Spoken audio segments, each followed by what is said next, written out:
Assalomu alaykum aziz tinglovchilar. Men Mirzabitlar Isroil do'stim Onajon va Marhabo bilan hozir kitobxonlar haqida lavha tayyorlayapmiz. Kitob o'qish sizga nima beradi?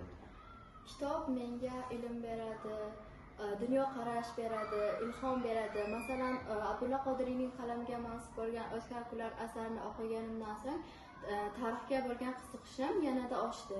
Asar qachon yozilgan? Abdulla Qodiriyning ushbu asari 1925-yilda yozilgan. Asardagi bosh qahramonlar kim? Asardagi bosh qahramonlar Otabek, Kumush, Zaynab hisoblanadi. Asarning asosiy g'oyasi nima? Eski urf-odatlar va jaholatning inson taqdiriga salbiy ta'siri, yangiliklar va ma'rifatning zarurligi. Asarda qanday ijtimoiy muammolar ko'tarilgan? Ijtimoiy muammolardan o'sha ko'p xotirlik, ichki nizolar, xonliklar o'rtasidagi kurashlar misol qilib keltirilgan. Juda yaxshi. Hozirgi yoshlar ko'proq telefon bilan band. Sizningcha kitobning o'rni qanday? Telefon vaqtinchalik qiziqarli bo'lishi mumkin, lekin kitob insonni tarbiyalaydi, fikrlashni o'rgatadi. Demak, kitobxon va muxbir o'rtasidagi munosabat ham bilimga asoslanadimi?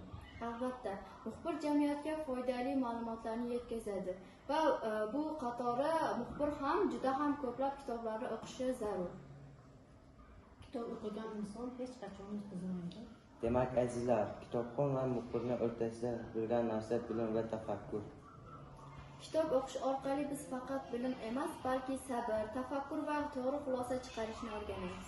Bugungi suhbatda shuni o'rgandikki, kitobxon va muxbir o'rtasidagi munosabat bu oddiy savol-javob emas. Bu ishonch va ma'naviyatga asoslangan hamkorlikdir. Har bir ilmli insonning ortida kitob turadi.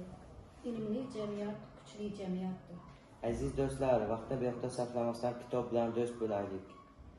Kitob qalb ko'zgusi, bilim esa qalbning boyligidir.